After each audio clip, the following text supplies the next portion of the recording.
Welcome to our channels. आज मैं फिर से आपके लिए लाइन्स एंड एंगल का थर्ड क्वेश्चन लेकर के आया हूं जो कि हमारा 6.1 का है। आज मैंने दो क्वेश्चन से पहले जो मैंने आपको बताया बहुत ही आसान तरीके से बताया है। जिन बच्चों को बेसिक भी नहीं कंप्लीट है वो भी बच्चा एक बार में समझ सकता है। तो अगर आपको थोड़ा सा भी हेल्प मिल रहा है तो आप मेरे इसी तरह से सारे वीडियो को एक एक करके देखिए ताकि हर एक डॉट को मैं क्लियर कर सकूं, बहुत कम समय में आपको समझा सकूं। और अगर आपको अच्छा लगता है तो हमारे चैनल को सब्सक्राइब कीजिए और आगे भी इस बात को शेयर कीजिए। चलिए मैं थर्ड क्वेश्चन लेकर के आया हूं। अब इस क्वेश्चन बहुत ही आसान है और आपको हम बहुत ही आसान तरीके से सिखाने वाले हैं। पहले हम फिगर को समझ रहे हैं। इन द गिवन फिगर, ये जो फिगर दिख रहा है इसमें पी क्यू आर, जो कि पी क्यू आर ये एंगल दिख रहा है, ये देख रहे हो ना ये एंगल। दूसरा पी आर क्यू ये एंगल दिख रहा है। तो क्वेश्चन में ये कह रहा है आपसे कि ये एंगल जो है जो कि पी क्यू आर है और ये एंगल जो है जो पी आर क्यू है, ये दोनों इक्वल है। दोनों क्या है? इक्वल है। इसका मतलब ये होता है कि इसके बदले या तो ये लिख दो या इसके बदले ये लिख दो, चल सकता है, हम आराम से लिख सकते हैं ना। चलो ये तो दे रखा है, ये क्या है? दे रखा है। अब आपसे कह रहा है प्रूफ करने के लिए, क्या प्रूफ करने के लिए कि पी क्यू एस जो कि ये एंगल है, दूसरा पी आर एस जो कि ये एंगल है। इस बात को प्रूफ करने के लिए तो बहुत ही आसान तरीका है। अगर आप मुझे थोड़ा देर अब पैसेंस रखेंगे तो मैं समझा पाऊंगा। चलो देखो, अब बताओ ये एक स्ट्रेट लाइन है? बिल्कुल है। तो हम कह सकते हैं पी क्यू आर, हम कहेंगे सॉल्यूशन में कि पी क्यू आर एक स्ट्रेट लाइन है, इज अ स्ट्रेट लाइन।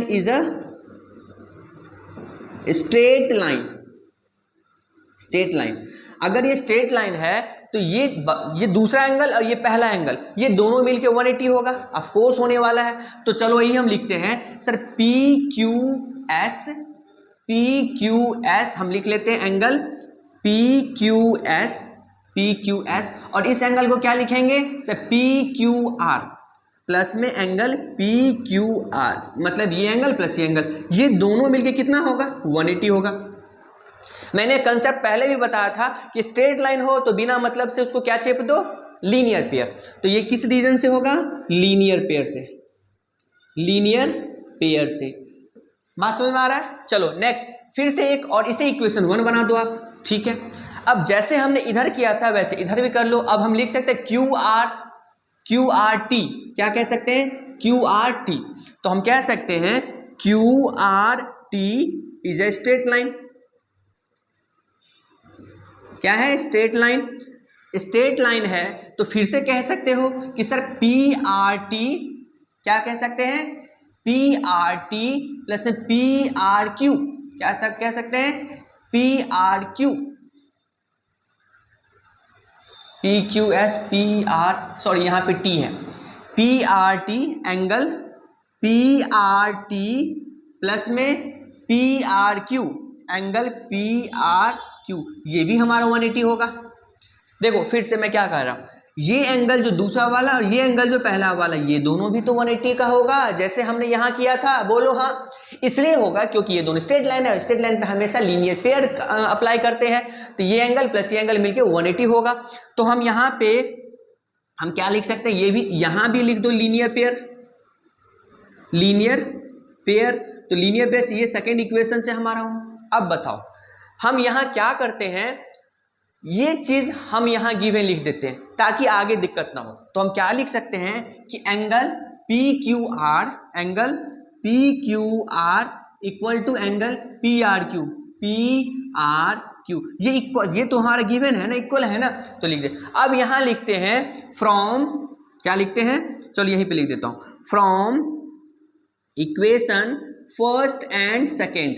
हमने फर्स्ट और सेकेंड को लेके चलते हैं। तो देखो हम इसे लिख लेते हैं। पहले ऊपर वाला एज इट इज लिख दो। क्या लिख दो? एज इट इज लिख दो, ठीक है। तो यहां लिख लेते हैं angle P Q S plus में angle P Q R equal to 180 लिख दिए। हमने ऊपर वाले इक्वेशन को एज इट इज लिख दिए। और दूसरे एंगल में सोचो, क्योंकि हमने कह दिया कि पी क्यू आर और पी आर क्यू दोनों इक्वल है, तो हमने पी क्यू आर यूज कर लिया है।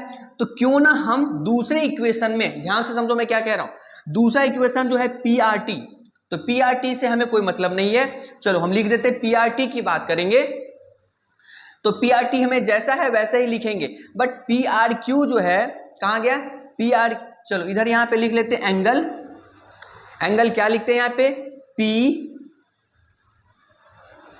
PRT, इसे हमें कुछ नहीं करना है, प्लस अब यहां देखिए जो PQR है और यहां पे हमारे पास क्या दूसरी इक्वेशन देखो PRQ है, क्या हम इसके बदले में ये पार्ट लिख सकते हैं? लिख सकते हैं ना।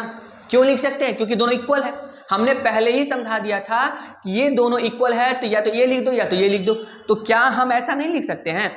तो हम क्या करते हैं, ये जो हमारा पार्ट है इसके बदले में PQR ही लिख लेते हैं। क्यों? क्योंकि हमें काटना है, कटेगा तभी तो ये बस बचेगा। तो यहां पे लिख लेते हैं PQR इक्वल टू 180। ये हमारा सेकेंड इक्वेशन, ये फर्स्ट इक्वेशन था, ये हमारा सेकेंड इक्वेशन है। अब इसे सॉल्व कर लो। मैंने सिर्फ एक बदलाव किया, ध्यान से समझो जो मैं कहना चाह रहा हूं आपको। मैं कह रहा हूं हमने क्या किया है, PQR हमने PRQ के बदले में ही PQR लिख दिया, क्योंकि दोनों इक्वल है। ऐसा इसलिए किए हैं ताकि हम ये दोनों को काट सके। अब देखो ये माइनस इक्वेशन को जब सॉल्व करते हैं तो साइन कन्वेंशन होता है, चेंज हो जाता है, तो ये दोनों कट जाएंगे, तो बच गया हमारे पास क्या, एंगल PQS माइनस में एंगल PRT इक्वल टू 0, बचा ना PRT। अब इसको इधर ला लो, आपका आंसर आ गया। तो हम कह सकते हैं angle PQS equal to angle PQS equal to PRT, और हमें यही प्रूफ करना था। हो गया हमारा सॉल्व। कोई दिक्कत है तो प्लीज मुझे बताओ। मैंने बहुत, देखो फिर से मैंने एक बताया, सिर्फ इसमें एक ही चीज मैंने चेंज किया है, जो कि हम इस एंगल के बदले में ये एंगल लिखा है। देखो यहाँ पे, इसलिए मैंने यहाँ पे अंडरलाइन कर दिया है और यहाँ पे हमने टिक का निशान लगा दिया है। इसको ना लिख करके हमें यही चीज हमें दोबारा से लिखना है, इसमें कंफ्यूज नहीं होना है, बस एक और बाकी वही है। ये भी कट जाएगा, ये भी कट जाएगा, बचेगा ये माइनस ये, तो इसको इधर ला लो तो हो गया खत्म कहानी। हमें यही प्रूफ करना था। अगर आपको अच्छा लगा होगा तो प्लीज हमारे चैनल को सब्सक्राइब करो और ऐसे सारे वीडियो को देखो और दूसरे तक भी पहुंचाओ। Thank you for watch my video.